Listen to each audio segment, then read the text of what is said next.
ലോകം കണ്ട മഹാപ്രതിഭകളിൽ അഗ്രഗണ്യനാണ് Albert Einstein.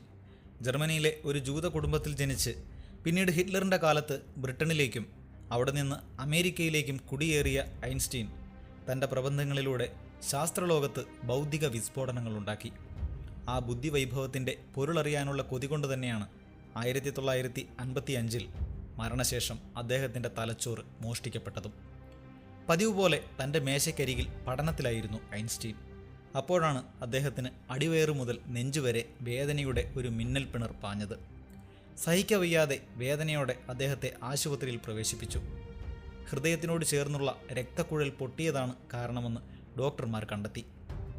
ഇന്നത്തെ പോലെ വിപുലമായ ചികിത്സാ രീതികൾ ഒന്നും അന്നുണ്ടായിരുന്നില്ല. ഡോക്ടർമാർ അദ്ദേഹത്തോട് സർജറിക്ക് അനുവാദം ചോദിച്ചു.